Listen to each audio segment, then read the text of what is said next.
Okay, today we are going to autopsy the Pioneer HDJ-700. These are kind of an entry-level DJ headphone.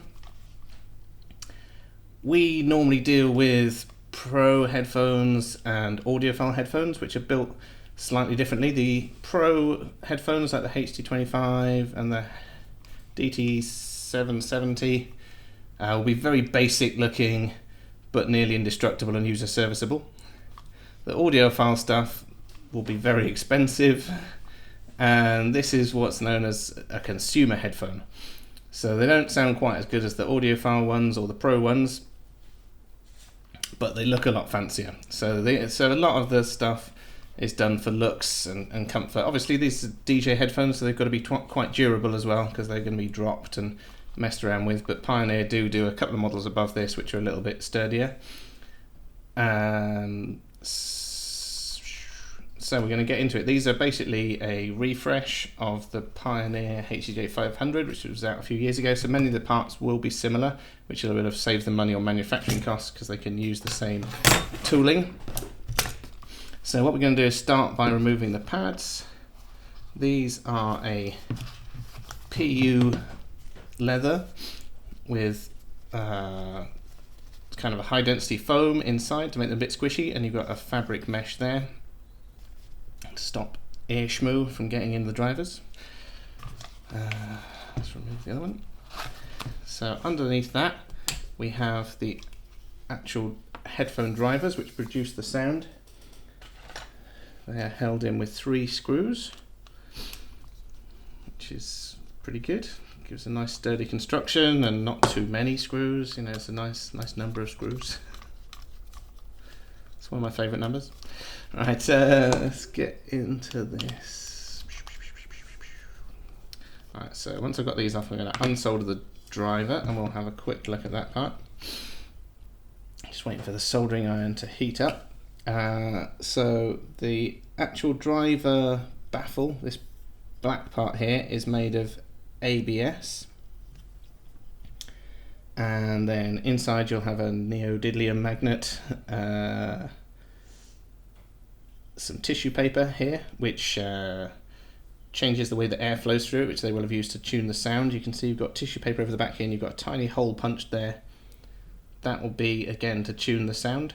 You've got a bass port there, but to give it slightly more bass they've made an additional hole there. If you made that hole bigger you get a bit more bass, if you covered it up you get a bit less. So it's all about, so the little hole in the tissue paper, it's about tuning the sound. Alright, this should be just about hot enough. So I'm just removing the wire from the back of the driver. So you're going to have a little circuit board here which is connected to the voice coil inside the driver, and then probably a mylar plastic diaphragm which moves to produce the sound in there. The magnets are quite powerful, so if you ever pull these apart it's always important to keep the screws away from there, otherwise they'll suck inside and you'll never get them back out again. Okay, I'm going to remove the other driver and then we'll have a look at some of the other parts in here.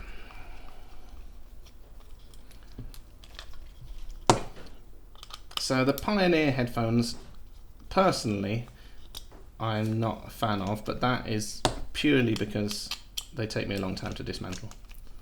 They're perfectly good headphones, and they're top of the range ones are really nice, but customizing them and modifying them is a total nightmare because they are over-engineered. It's kind of an example of where the product designer and the engineer haven't talked to each other and they've just overspent on everything and made it too complicated. So again, same on that side. If we look inside the ear cup, you can see 2 little foam pads inside here. They're to absorb some of the sound that's bouncing off the back of the driver, which makes it sound a little bit better, which is a nice little touch. The ear cups themselves, I can't see any markings on them, but these are usually made from glass reinforced PA6, and this little black thing over the top says POM on it, so I suspect that's the material mark for that one. Let's just remove them these screws as well.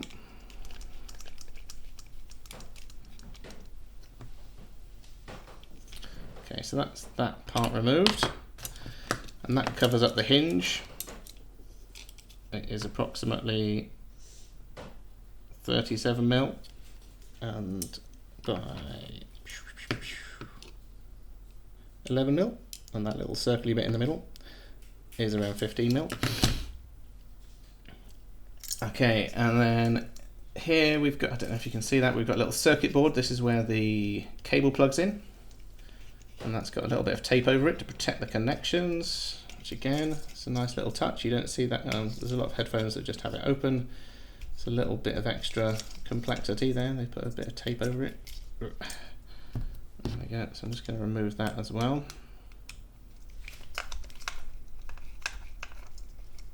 That's held in with 2 small screws, are they the same as those? Yeah, so we got big screws for the drivers, medium-sized screws for these other parts.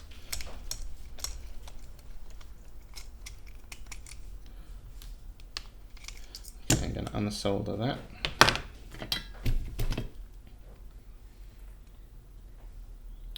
And the circuit board's all nicely marked. It says which wires go where, so you've got right and right ground, left and left ground, which is handy when you're reassembling it. And it's just a very simple PCB with a 2.5mm headphone jack leading out to the 2 drivers. And just to save me from forgetting where these screws go, I'm just going to finger tighten them back into the holes they came from, which is always good practice when you're pulling stuff apart. If you've got a lot of screws, if you can, either arrange them in an order that you'll remember, so arrange them in the same shape you took them out, or much better is to just pop them back in their little holes. That way, if you forget to put it back together for a month when you come, because I know at the time you're thinking, oh, I'll remember, it won't be a problem. And you come back to it months later with a bag full of random size screws and you're like, oh, which ones go where? So yeah, just doing this takes a couple of minutes extra, but it means when you go to put it back together, you're not surprised by anything. I plan on painting these, so there's a lot of other work to do on them. With the Earcups, they've also got a rubbery coating over them. So this is slightly rubberized, so's that.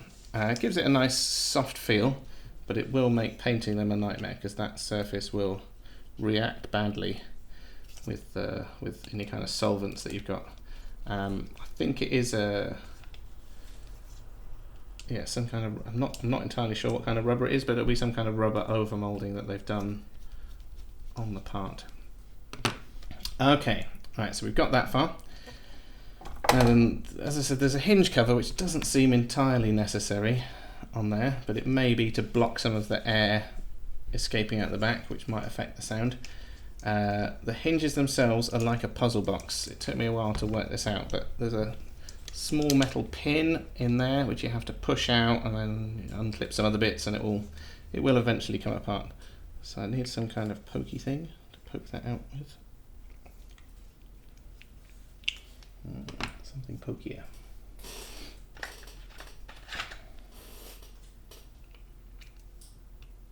Just using a very small Phillips screwdriver, I'm hoping that'll do it.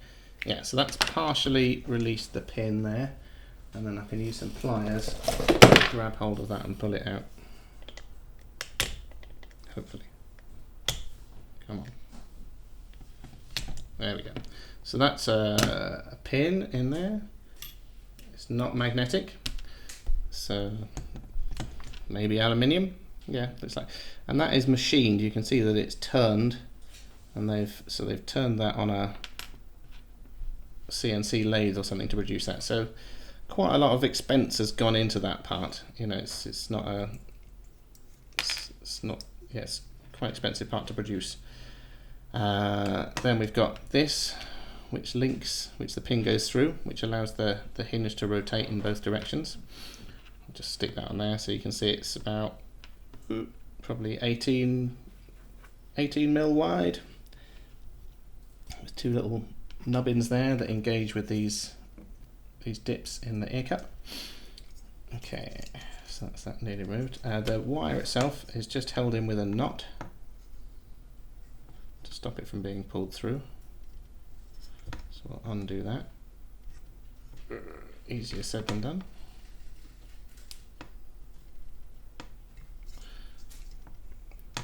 This kind of thing is the reason it's worth not cutting your nails too short. The human nails are super handy for undoing knots. Alright, there we go. So to be honest, I've had a couple of these apart and they're not normally knotted that tightly. Right, so that's that. And then around that they've got a little rubber grommet just there that stops the wire from kind of rubbing against the inside too much and destroying itself. As you saw, that was knotted. And some of these they'll actually use this thing that's built into the moulding, which to wrap it round, which is what that's for. Yeah, so sometimes they're not knotted. I think it must just depend who on the production line built this pair. So that's Earcup to see if we've got any material markings. Let's have a look underneath here. Oh, no, not that one.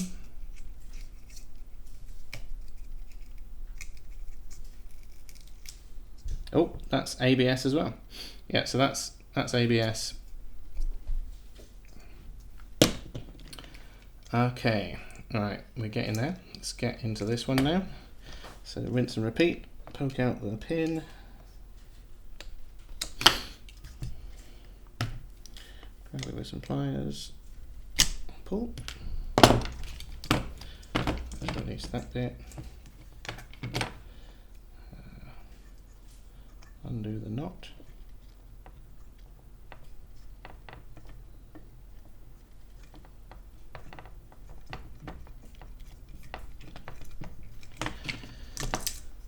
Take that apart.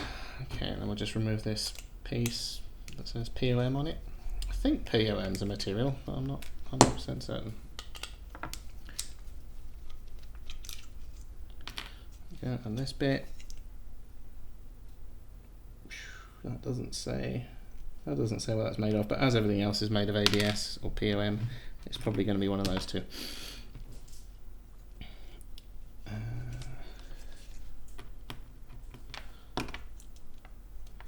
Okay, so you can see we've got quite a lot of parts already, and we've only just got the Earcups off.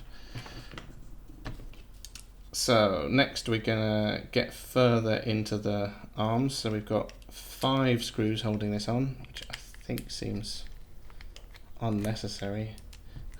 It's not a particularly, it doesn't need to be held on that well. But you know, over engineering it's good in some ways. It means it's not gonna come apart easily. It does mean if you've got to modify them, it's a bit of a nightmare. And also, like, I suspect they could have got the part count down a little bit. So we've got 2 different sizes of screw holding this on by the look of it. We've got 2 long ones, 3 short ones. Again, they could have designed it, as you've got so many screws, do they really need those long ones? I don't know. Could they have 3 small ones? Let's have a look, see if we can get this apart. Right, so this you have to pull up, and then it also slides out here. So you've got 2 grooves that it's in. Can I get that off without damaging the cable? I'm hoping so. Come on, give up your secrets. Didn't like the sound of that. Right. Okay, so that's that part off. Again, it's rubber overmolded, made of PC and ABS. And you've got a bit of printing on there with the model number. This bit that flew out is part of the hinge, so that goes inside there and it clips onto this bar which we pulled out earlier. And again, I'm surprised that that is a separate part. It doesn't seem to me that it needs to be a separate piece. It could be molded into the main assembly, but there's probably a reason for it.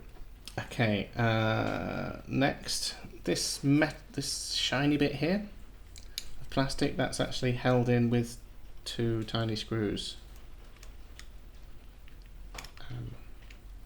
On the older version, the The outside bit was held on with double-sided sticky tape, which I suppose reduced your part count. But this is easier to pull apart with the screws. The double-sided sticky tape, you tended to break it when you were pulling it apart. So we're going to remove that. So that's that. It's another piece of ABS. And again, best practice, especially with these tiny screws, I'm going to put these back where I found them. So they went in here. So this piece of ABS has got a metallized finish. So they would have done some magic to get a small coating of metal over the top to make it shiny.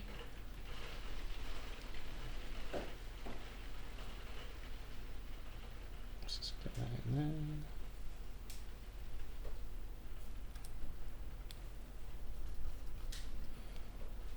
That's cool. The longer screws, I'm going to put those back in.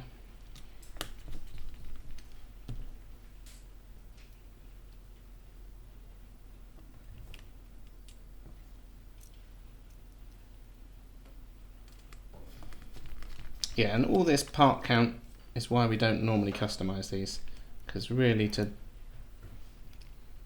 make it profitable, workshop time is about £30 an hour. These are sort of £100 headphones. If you're looking at maybe an hour to get them apart and prep them and an hour to finish off and put it back together, that's £60 worth of labour, and that's before you even start customizing it. So any customization would cost considerably more than the headphones cost, so it's not really worth it on. That's why we don't normally deal with these headphones, because it's just not, there's no way of making any money on it. And it's a hassle. So this part here is clipped into the next one. So we've got two little clips to release.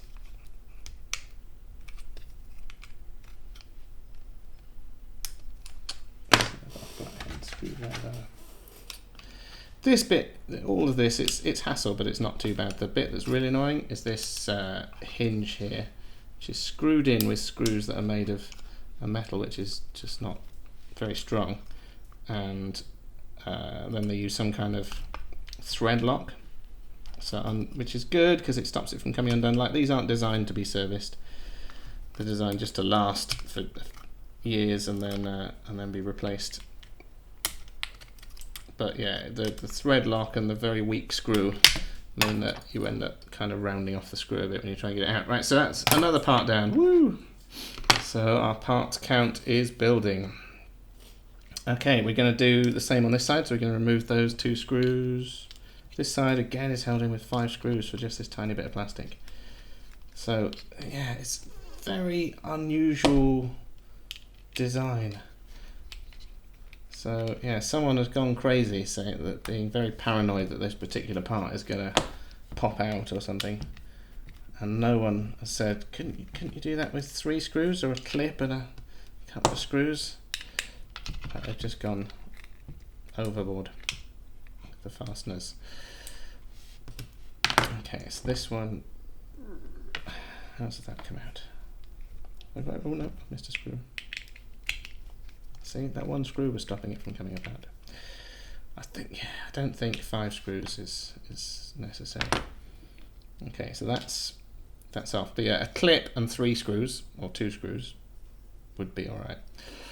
So another part, again, what is that? PC and ABS. This bit, what was that? That is PC and ABS. Another one of those little clips. Tiny weenie screws for undoing the trim.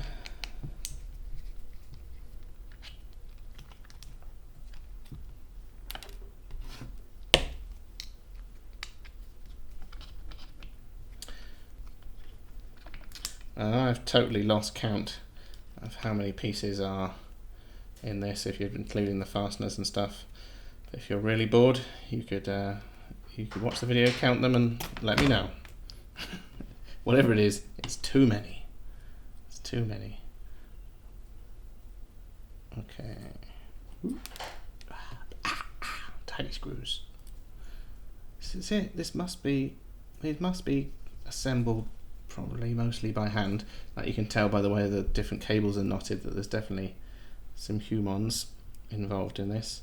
And it must, I don't know, it must take them, you know, half an hour or so, even with special jigs and stuff, to get a pair of these in all put together. It'd be interesting to see in the factory how they do it. Okay, let's pop those screws back in. So this side had all small screws. So this side, oh, it's fine with all small screws. The other side, they decided they needed 2 long ones.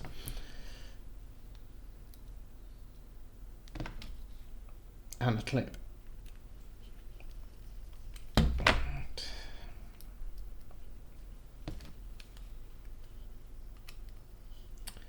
So parts carried over from the HDJ-700. These clips are the same, the little bars in the hinges are the same. Yeah, all these hinge parts are the same. So they would have been able to use the same tooling or CNC setup that they were doing for that, for these. These parts at the top, they're the same as they were on the HDJ-700, so again, same tooling. But the arms are different parts. Okay, right, we've got that far. Now it's time for one of my least favourite parts, trying to get this screw undone. It is a weird size. It's probably some kind of JIS or something non-standard. What I'm going to do is I'm going to apply a little bit of heat to this to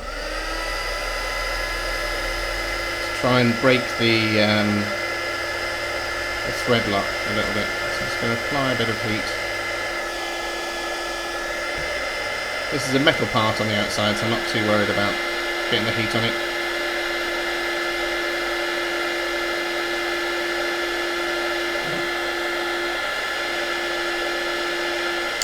Yeah, that's good and hot. I'm just going to let the heat soak through so it gets as far as the thread lock. That might release it. If not, we'll just have to do the rest of it. No, that's worked. Yeah, so good. Heat that part up good and hot. That'll help that release the thread lock. Now then, this part is where the money, this is the money shot. This is where they've spent the money. So that is machined from a solid piece of billet aluminium. You can see the machining marks on the inside. So all of this is quite complex CNC work. It's been CNC'd on both sides to quite high tolerances. So I suspect that part probably cost as much as these parts to make. Then inside we've got a little washer and a screw. It has to be said this is the most successful removing of that part that I've done, which is good. That is made of POM. There's the screw. You can see the blue thread lock on there, which is what normally causes it to not come undone. Okay, so we're another layer down, and then in there you've got an additional part there which locks into this square and causes a click as you turn it, so you can position it nicely. So that's that. I think there's another part. Oh, some of these I've seen an additional little shim under there, but perhaps they've changed the design slightly. So they used to have a little square shim as well, but this one doesn't have that. So maybe they've extended the length of this part slightly so you don't need the shim. So they have started to bring the parts count down. Right, so we got a nice pile going, quite a lot of parts. This disc, let's pop it on there. So it's roughly 30mm on there. This one, roughly 20mm. That one also roughly 20mm. Okay, let's pop those over there. Right, let's get another layer down. Okay, so we've got 2 screws and a clip here, which is kind of how they should have done it on these. You know, I don't know. Were these designed by different people? Did one person know what they were doing, the other person just love screws? Okay, so that's 2 screws there. Getting this out. How's that going to be got? What have I got?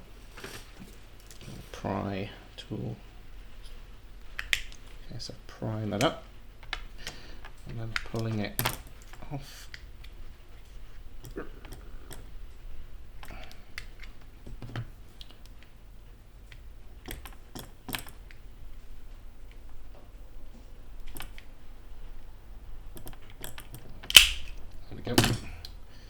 So that's that bit.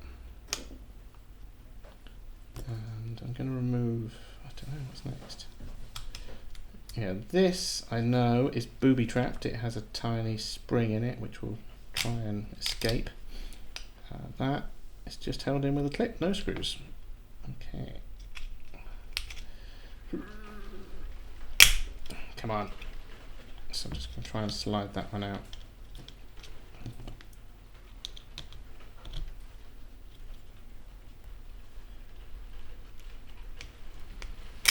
It's coming, it's coming. Come on. How do I do this? Is there an easier way? Am I missing something? Oh no, there we go, I've got it. Alright, so that part slides out. It's got a little cable routing inside. Come on, you know you want to give it up. Oh, the cable's all kind of holding it together. Come on. All the cable's glued into this one, I think. Oh, there we go. Right, so that's that part. That one doesn't say what it's made of, but let's guess. Let's guess at ABS. That's most of the rest of it's ABS. Oh, this one says on it. It says PC and ABS. Yeah, so that's, those both feel like the same material. And we're seeing a theme as far as materials go. Alright, so let's remove this cable.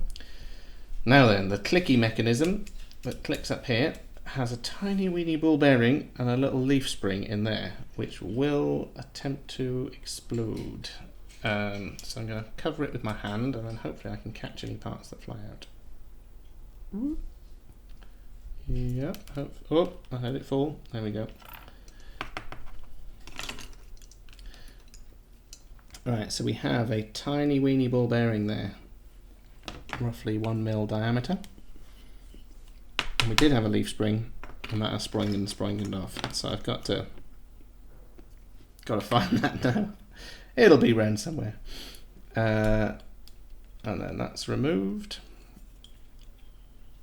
That is PC and ABS. So all these shoulder parts seem to be PC and ABS. And the Earcups are just plain ABS. Oh, there's the leaf spring that was stuck to my hand. There we go. So that's a little spring which presses the ball bearing in there against these little marks which are punched into some spring steel in the headband. So as you raise and lower it, click, click, click, click, click, get a nice satisfying click. So again, it's nice. It's nicely made. Like I can't diss the headphones. They're nicely made, and they've got nice little features that give them a nice feel. It just seems that there are too many parts to them. Right, we're getting down to the last couple now. We're nearly there. We're on the home straight. Okay. So that one. This one. Again, these shoulder pieces have got an over moulding, like a rubberized over moulding on that part. These parts haven't.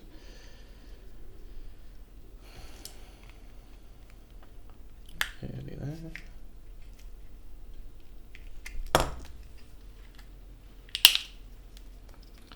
One of those.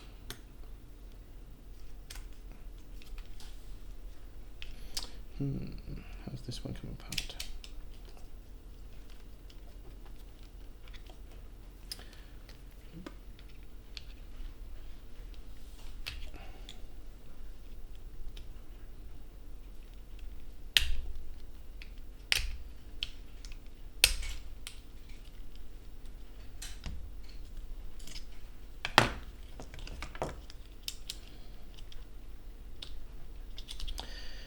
This again slides. The cable's probably stopping it from coming apart again. Right, come on.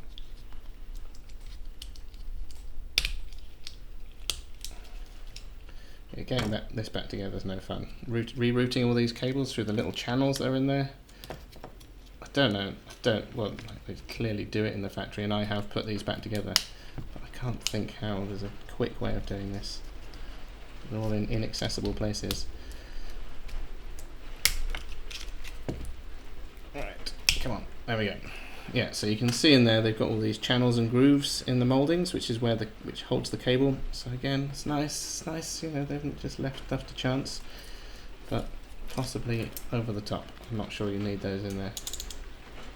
Let's see if I can be more successful with not losing bits this time. There we go. Right, so that's that part. Tiny ball bearing. What I'm going to do is I'm just going to put a little ball bearing in the hinge there, because those will go missing.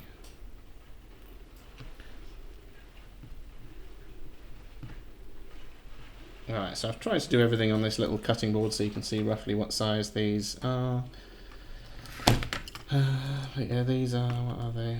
About 25 by 75 and curved thusly. These again 65 by 30-ish for those parts. These inner parts a bit smaller. So 22. Oh, killed my calipers. Whoops. 0, 0. Oh, come on. 53mm long, curved. So they're all going to be this bit with the clip. Look there. So many different parts. 57-ish. By about 25. Yeah, so that's all of the parts, which is too many, in my opinion. As that. So again, with the headband, this is the final piece. You've got some spring steel with some rubber, which is molded onto that, and then PU and foam pad, which is on there, and the cable again is all molded into the rubber. So that's quite interesting. So the metal and the cable will be in the mold, and then they inject in this rubber at the top there, which gives it some flexibility. Screen printed on top. If I were to redesign this, I would definitely reduce the number of fasteners. I think there's more than there needs to be. I think things like the trim could just clip into place. Everyone else seems to be fine with clipping stuff like that on. I don't think you need 2 screws per thing, or even just 1 screw to stop it, because it's got clips as well. Just seems a little bit overkill on the fasteners. Also, the hinge covers, you could probably do away with those if you redesign the hinge properly. These little clips, don't need those. That could be built into the moulding of this. And that's it. Okay, if you've got any questions, feel free to stick them in the comments below. And if you ever have to repair a pair of these, there you go. That's how you get them apart. Alright, cheers. Bye.